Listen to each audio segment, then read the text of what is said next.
we move on to migration. Migration is a very important factor in all animals. Now there is a reason why we say migration. Migration, the meaning of migration is moving from one place to another place to live for a period of time, to live for a short period of time.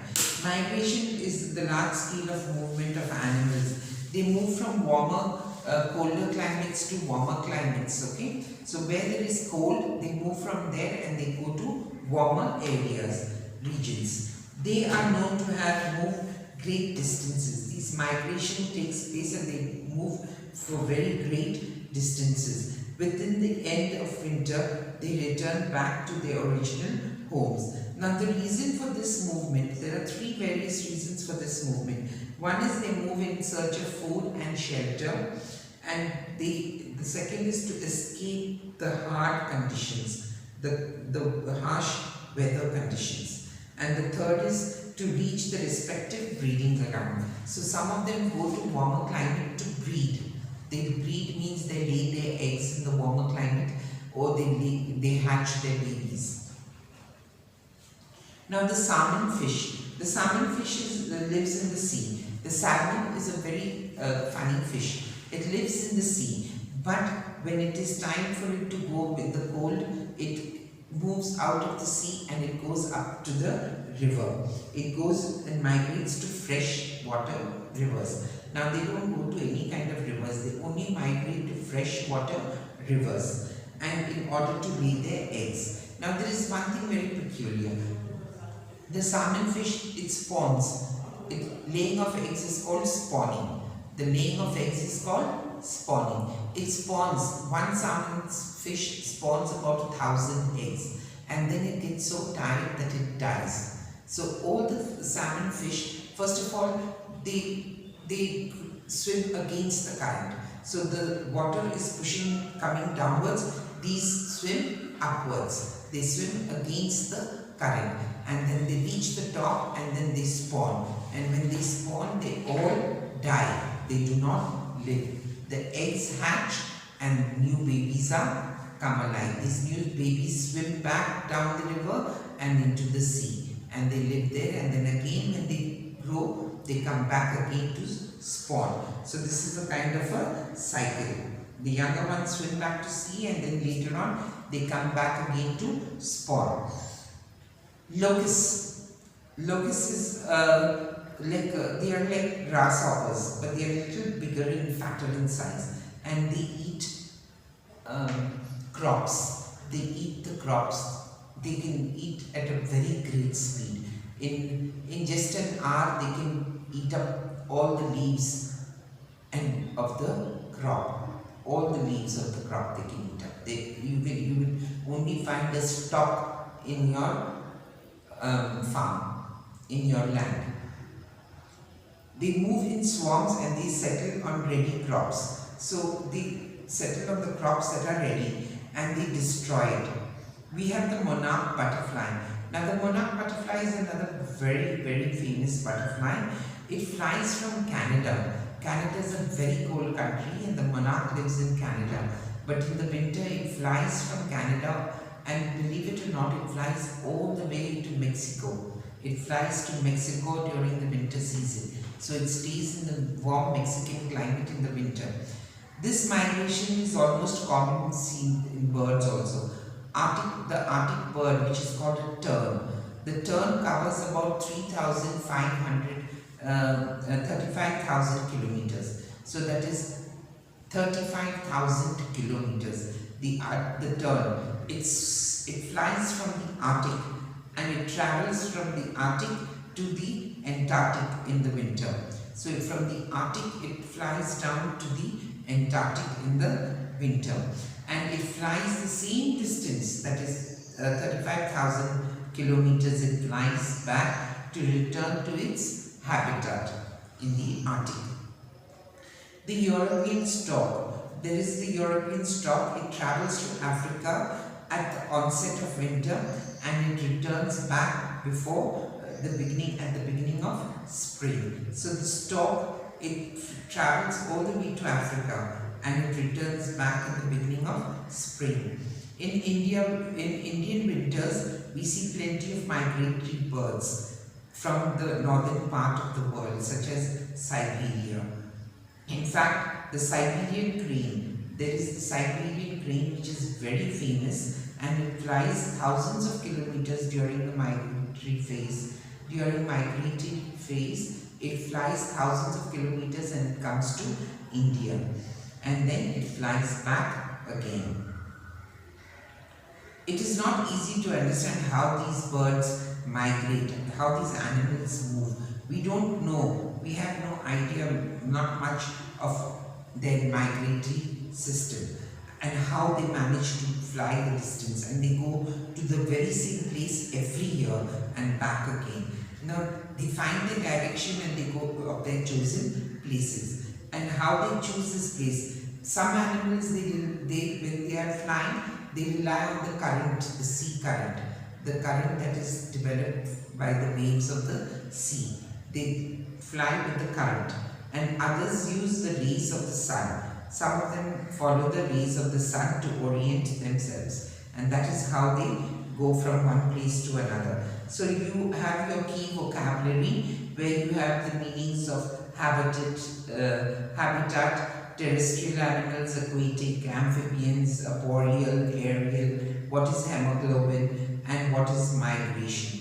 You must read, now I know that. So these are the very important points that are given over here, factors about the complete lesson. You should read this, children. The next part is you take the correct answer. I'm going to do the first two for you.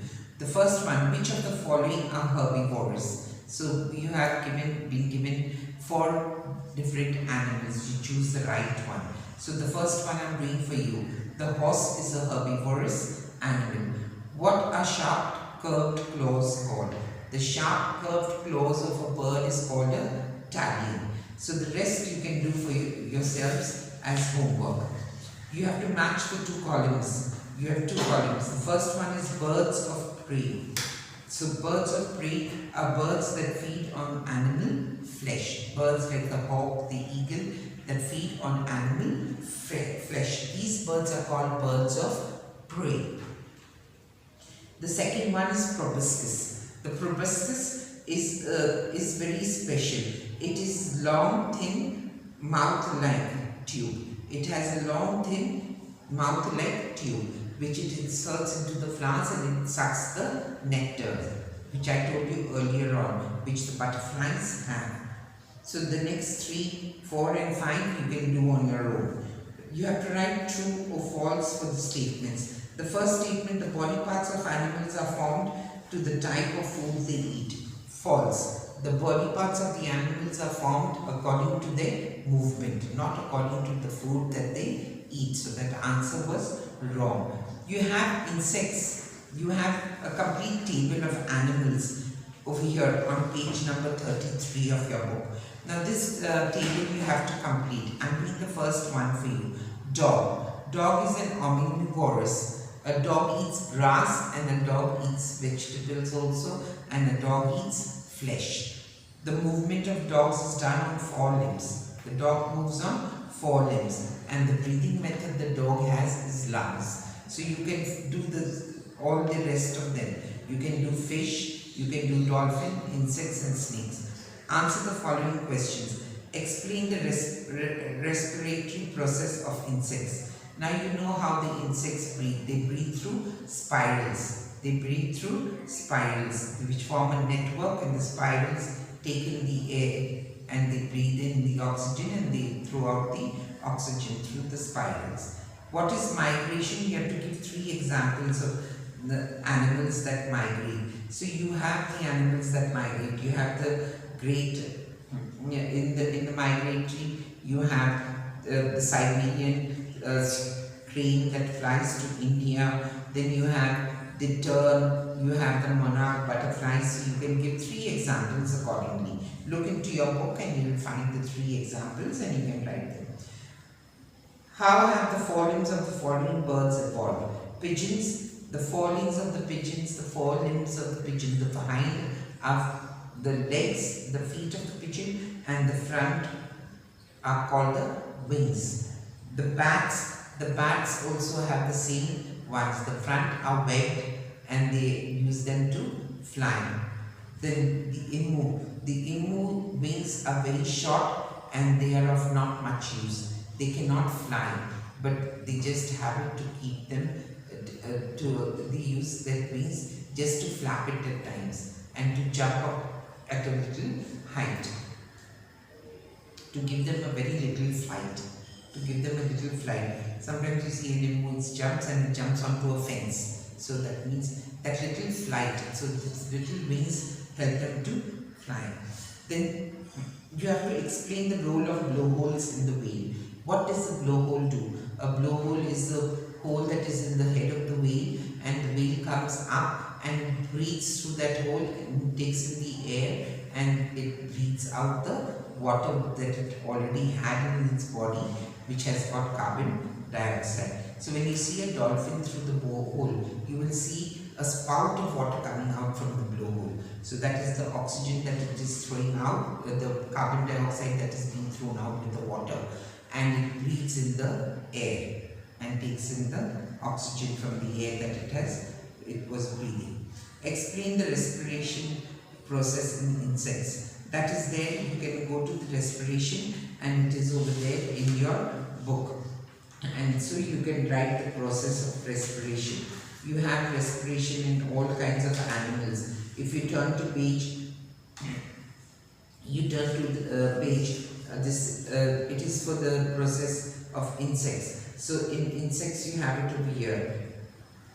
Okay, so you go to page number 26. And page 26 you will find your answer. Okay, how insects breathe. It's on page 25, sorry, page 25 in your last paragraph. You'll get the answer. So look it up, search it and write your answer.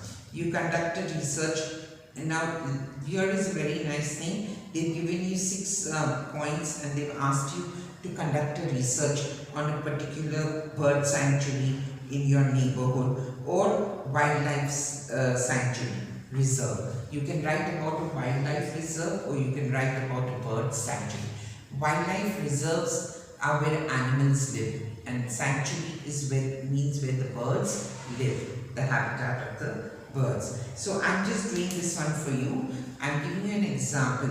Name of the reserve or the sanctuary that you are going to write about. So I'm going to write about the reserve. I'm telling you about the reserve, which is called Ranthambore. It is called Ranthambore. And why is it famous? It is famous for its tigers. It has got most amount of tigers and lions in Ranthambore.